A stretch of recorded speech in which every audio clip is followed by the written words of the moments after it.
किसान भाइयों नमस्कार। ये धरती का अमृत है, किसानों के लिए वरदान है और ये धरती का जीवन है। ये आज मेरे साथ अवध किशोर जी हैं, बिहार बेगूसराय से आए हैं और इन्होंने हमको बताया भी नहीं। आज अचानक सुबह 6 बजे इनका फ़ोन आता है कि मैं साथ चिरगांव पहुंच गया हूं। मैं कई बार बोल चुका हूं किसान भाइयों कि मैं अब चिरगांव में नहीं हूं। चिरगांव मैं सेवानिवृत्त हो गया पिछले 31 दिसंबर में। अब मैं हूं, ये ग्राम डोंगरी है। इस केंद्र का नाम है कृषि दर्शन केंद्र और आगे यहीं मैं ट्रेनिंग ऑर्गेनाइज कराने वाला हूं। तो चलिए अवध किशोर बताइए आप। आज मेरा नाम हुआ अवध किशोर चौधरी, घर बछवाड़ा बेगूसराय बिहार का वासी हूँ। और मैं आज अचानक ही सच्चान सर से फ़ोन मिलाया 5:45 बजे करीब कि सर मैं चिरगांव पहुँच गया हूँ। और सच में मैं वहाँ का जो कृषि विभाग का जो कार्यालय है वहाँ पर मैं पहुँच करके और लोगों से पता कर रहा था कि यहाँ पर कृषि कॉलेज कहाँ पर है। लोगों ने कहा कृषि कॉलेज नहीं है, लेकिन एक चाय दुकान जब रोड पर वापस आए तो बोला कि सर यहाँ से चले गए। तो हमको बहुत बेचैनी हुई और मैं थोड़ा बेचैन होने लगा। तो मैं एक व्हाट्सएप पर जो है नंबर ग्रुप वाले का मैं सर का नंबर उपलब्ध कराना चाहा। उसके बाद नहीं हुआ तो फिर एक इन्हीं का व्हाट्सएप पर था डाला हुआ वीडियो, देखते देखते देखते उसमें आया नंबर, तो उसको हम रोक करके तो नंबर उतारे हैं। तब सर से बात हुई तो इन्होंने कहा कि आप हम तो नहीं हैं। तो अवध किशोर जी एक चीज़ बताइए, किसानों को हमारे बताइए, आप किसान हैं, 4 बीघा ज़मीन है आपके पास, आप झांसी आए हो, आप तकलीफ में हो, खेती में कुछ फ़ायदा नहीं, क्या बात, क्या झांसी क्यों आए आप यहाँ पर? झांसी हम इसलिए आए कि ये जीवामृत का जो बात आपके द्वारा जो कहा जा रहा है ये हमको बहुत ही वैज्ञानिक, तर्कपूर्ण, तथ्यपूर्ण और इसमें कहीं काट हमको नज़र नहीं आया कि इसमें कहीं से कोई काट सकता है। और लोग जो कहते हैं जीवामृत के बारे में और संजीवनी खाद के बारे में, तो उनका बात में तर्क करने के बाद वो कट जाता है और आपके बात में वो कटने का कोई गुंजाइश नहीं है।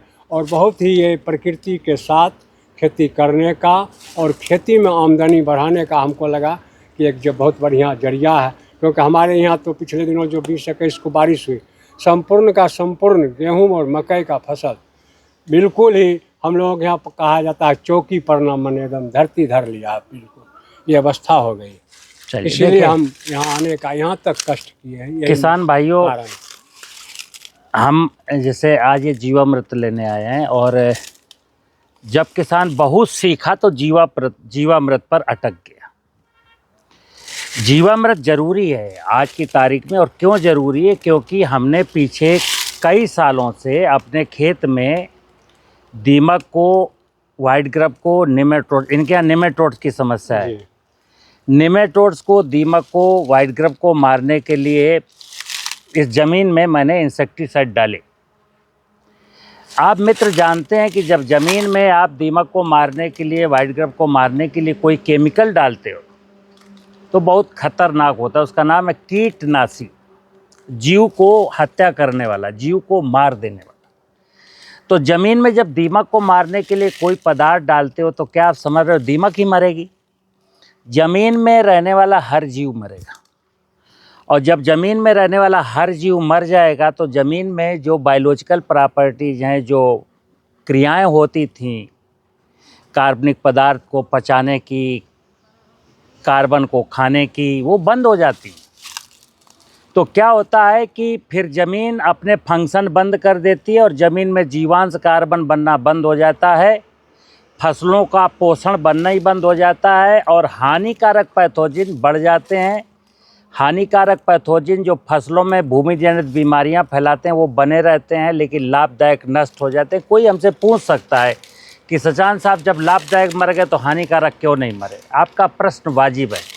मित्र ध्यान रखना, जो आसुरी प्रवृत्ति के जीव हैं वो बहुत बलशाली होते हैं। आपने कई बार सीरियल में सुना होगा कि जब देवता लोगों को राक्षस लोग परेशान करते थे, देखिए दोनों आदमी थे, लेकिन देवताओं के पास एक थोड़ा सा धैर्य होता है, थोड़ा सा दया करुणा होती है, और राक्षसों के पास कुछ नहीं होता। तो राक्षस बहादुर होता है। तो आपको याद है कि विष्णु भगवान के पास, शिव जी के पास देवता लोग जाते थे और त्राहिमाम त्राहिमाम करते थे। तो ये ध्यान रखिएगा कि जो नेगेटिव आसुरी शक्तियाँ हैं वो थोड़ा पॉजिटिव शक्तियों से बलशाली होती हैं, लेकिन अगर जो पॉजिटिव चीज़ें हैं वो प्रॉपरली बनी रहें तो फिर वो इनको मैनेज करती रहती हैं। ऐसा नहीं है कि पॉजिटिव चीज़ें हमेशा वीक होती हैं, लेकिन हम मनुष्य ने उनको वीक कर दिया। जब आप बार बार पेस्टिसाइड डालेंगे तो उनकी संख्या कम हो जाएगी, ठीक है ना। तो ज़मीन के जब बेनिफिशियल माइक्रोब्स ख़त्म हो जाते हैं तब जीवामृत की ज़रूरत पड़ती है। आज के 50-60 साल पहले तो जीवामृत का कोई विज्ञान नहीं था, ज़रूरत भी नहीं थी, क्योंकि हमारे खेतों की मेड़ें थीं, वर्षा का पानी रुकता था, खेतों की मेड़ों पर पेड़ थे तो धूप से बैक्टीरिया मरते नहीं थे, और बारिश होती थी, ज़मीन ठंडी होती थी तो पूरे खेत में फैल जाते थे, फिर स्टार्ट हो जाता था। तो खेती में जीवामृत आज की तारीख में अगर किसी को urea, DAP, potash, zinc, sulphur बंद करना हो तो जीवामृत बहुत ज़रूरी है। लेकिन उद्देश्य जीवामृत नहीं है, ऑब्जेक्ट एक है कि धरती माता की फर्टिलिटी को अच्छा करना, धरती माता को फर्टाइल बनाना, धरती माता के वैभव को सजाना। जीवामृत डाले, कार्बन नहीं डाले, तो ये जीवाणु खाएंगे क्या। कई किसान देश में जीवामृत डालते हैं, कार्बन नहीं डालते, तो साल 2 साल रिस्पॉन्स मिलता है, फिर उसके बाद कहते हैं साहब 2-3 साल तो अच्छा लगा, उसके बाद फिर कुछ रिस्पॉन्स ही नहीं आ रहा। क्यों नहीं आएगा? क्योंकि कार्बन 0.3% है आपकी ज़मीन में, और जीवाणु डाल दिए तो उसमें से कुछ कार्बन जीवांश में कन्वर्ट हुआ और फसलों को मिल गया, अब कार्बन ही कम हो गया। तो जीवामृत डालने के साथ साथ कार्बनिक पदार्थ को जितना ज़्यादा डाल सकते हो डालना है। अब जब मैं कार्बनिक पदार्थ कहता हूँ तो कार्बनिक पदार्थ क्या है? आपका मलमूत्र, पशुओं का मलमूत्र, बाग बगीचों की पत्तियाँ, फसलों के अवशेष, खरपतवार, यही कार्बनिक पदार्थ है। लेकिन हम खरपतवारों को तो प्रारंभिक दशा में वीडीसाइड डाल के मार देते हैं। फसल काटते हैं हार्वेस्टर से, चूँकि मजदूर कम हो गए गांव में, तो हार्वेस्टर से ज़्यादातर लोग कटाने लगे और माचिस की तिल्ली छुआ दी। गाय भैंस पालते नहीं हैं, जो कुछ गोबर होता है वो तलैया में, तालाब में फेंक देते हैं। धरती को जिंदा नहीं कर पाए ना, अगर हम लोग, अगर धरती को जिंदा नहीं कर पाए, जिंदा करने का मतलब उसमें लाखों प्रकार के जो बेनिफिशियल माइक्रोब्स होते हैं उनकी पुनर्स्थापना नहीं कर पाए, और ज़मीन में कार्बन नहीं बढ़ा पाए, तो फिर खेती, प्राकृतिक खेती नहीं हो सकती, नहीं हो सकती, नहीं हो सकती। अब जीवामृत डालने के बाद आपकी फसलों में फर्टिलाइज़र नहीं लगेंगे, बीमारियां नहीं लगेंगी, फसलों की उपज का खाने में जो स्वाद है वो बढ़ जाएगा, फसलों की उपज की पौष्टिकता बढ़ जाएगी, लोग ही बीमार नहीं होंगे।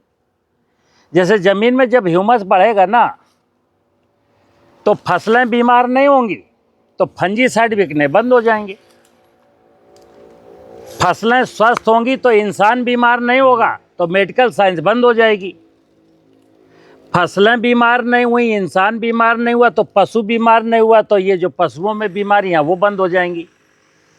लेकिन मैं अक्सर बोलता हूं, और कई सज्जन मेरे कहते हैं इतना कटु ना बोला करो, मैं फिर कटु, मैं तो कटु बोलूँगा। धरती का इंसान, अगर संपूर्ण धरती का इंसान पंच महाभूत सनातन के सत्य को जान गया, सनातन के मार्ग पर चल पड़ा, तो धर्म गुरुओं की दुकानें बंद, एग्रीकल्चर की दवाएं, खाद बेचने वालों की दुकानें बंद, चिकित्सा विज्ञान की दुकानें बंद, ये तो सब सड़क पर आ जाएंगे। तो इसलिए बहुत सारी टीम, एक नेक्सस है जो नहीं चाहता कि आम जनमानस किसी सत्य को जाने। तो मैं किसानों से निवेदन करता हूं, और ये है क्या जीवामृत, बिल्कुल आज फिर एक बार सरल समझा देता हूं। जंगल की मिट्टी से बनता है जीवामृत, गाय के गोबर, गाय के पेशाब से नहीं बनता है जीवामृत।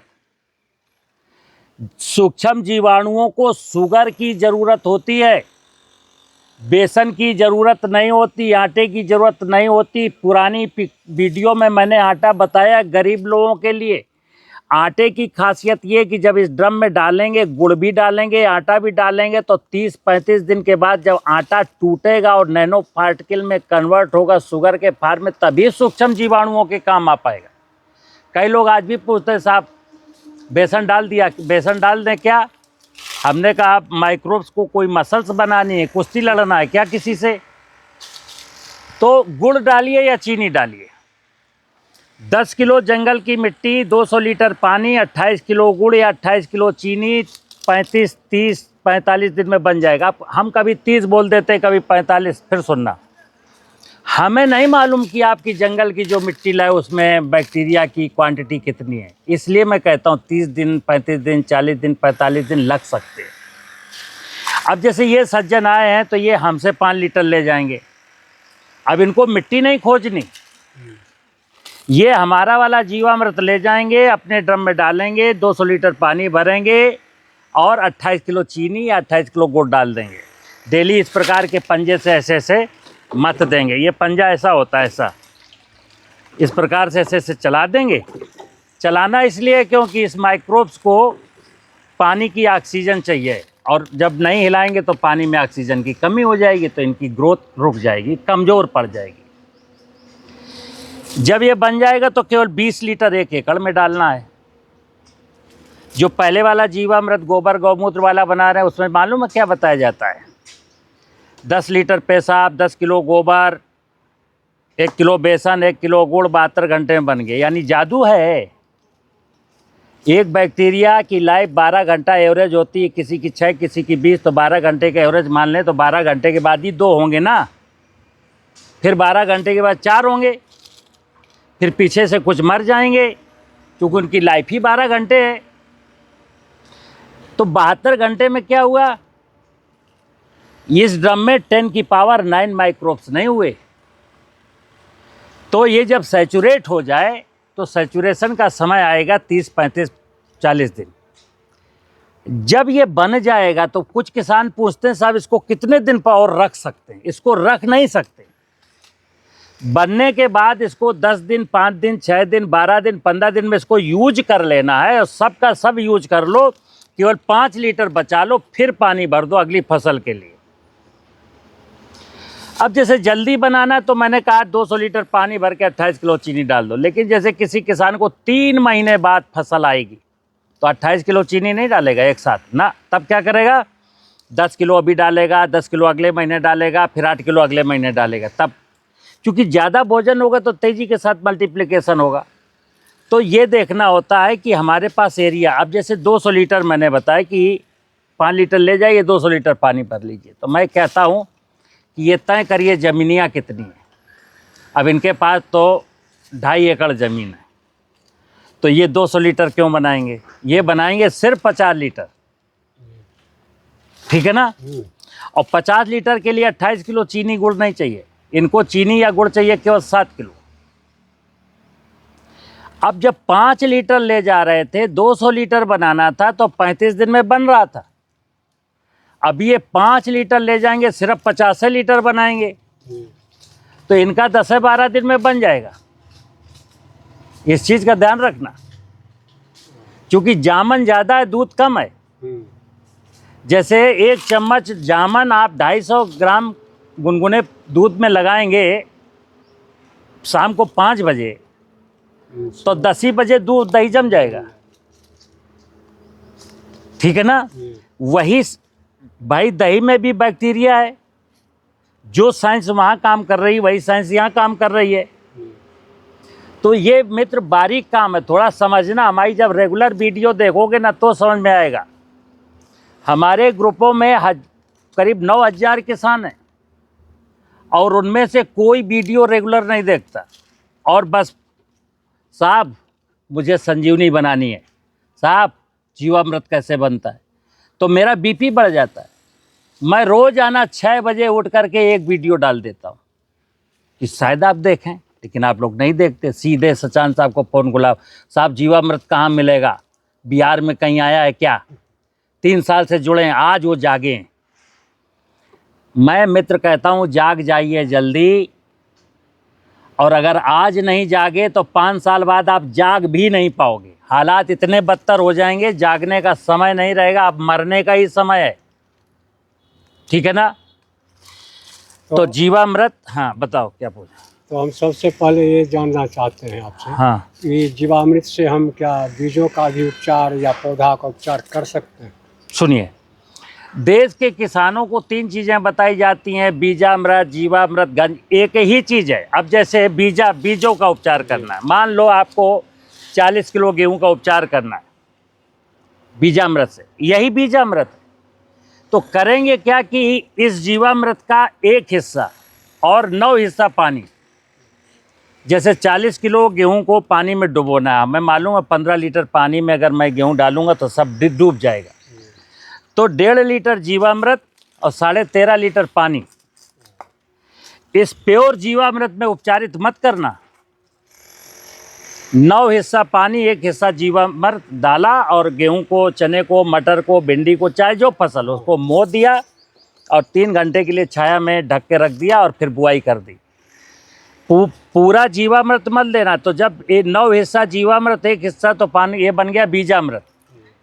डायरेक्ट इसको भरे हुए पानी में 20 लीटर फेंक दिया, भरे हुए पानी में 40 प्लेस पर, तो ये हो गया जीवामृत। और अगर हमारे खेत में नमी है, लिक्विड में नहीं डाल सकते, तो 100 किलो गोबर की खाद में 20 लीटर जीवामृत बनाया, तो ये हो गया घन जीवामृत। और कोई प्रश्न? जैसे कि हमारे पास गोबर गैस प्लांट है और उसमें स्लरी निकलता है गोबर का जो गैस के बाद, तो हम सर से ये जानना चाहते हैं क्या उसमें गोबर गैस प्लांट में जैसे उसको हम खेत में उसका छिड़काव करवाते हैं निकाल करके, तो उसमें जीवामृत को डाल करके और खेत में उसका पटवन करने से उससे में क्या कुछ? किसान भाइयों ध्यान रखना, ये प्रश्न बहुत आते हैं कि सर क्या आपके जीवामृत को, मेरे पास 4 ट्राली गोबर की खाद रखी है, अगर उसमें छिड़क दें और मिला दें, ढेर लगा दें तो अच्छा है? मैं आपको प्रैक्टिकल बताता हूँ। आप कहीं भी गोबर का ढेर हो, कहीं भी गोबर गैस की स्लरी का ढेर हो, जैसे 2 फुट का, 1.5 फुट का चट्टा लगा है स्लरी का या गोबर का, उसमें कभी आप ऐसे हाथ घुसेड़ो, क्या देखोगे? हाथ जलने लगेगा, बहुत हीट होती है। कार्बनिक पदार्थ जब बल्क में होता है तो उसमें हीट पैदा होती है, श्वसन क्रिया चलती रहती है। तो बैक्टीरिया, माइक्रोब जितने भी हैं उनकी साइंस पढ़ना, 40 डिग्री सेंटीग्रेड के बाद उनका सर्वाइवल रुक जाता है और मरने लगते। अब आपने जब स्लरी में डाल दिया या गोबर के ढेर में डाल दिया, बल्क 100 कुंटल गोबर का ढेर था, आपने सोचा बहुत अच्छा खाद बन जाएगा, तो सुनना, स्लरी के अपर सरफेस में, गोबर के अपर सरफेस में जहाँ टेम्परेचर हाई नहीं हुआ वहाँ का माइक्रोब बचेगा, बीच में जितना भी 90% एरिया था वहाँ का सब मर जाएगा। ठीक है ना? तो मैं किसानों से अक्सर कहता हूँ कि जो जो चीज़ें मैंने देखी हैं, अनुभव की हैं, जो विज्ञान है वो मैं पूरी चीज़ बताता हूँ। कभी अपना दिमाग मत लगाइए, और अपना दिमाग लगाना है तो थोड़ा सा संभल करके लगाइए। नमस्कार। बंद कर दे बेटा।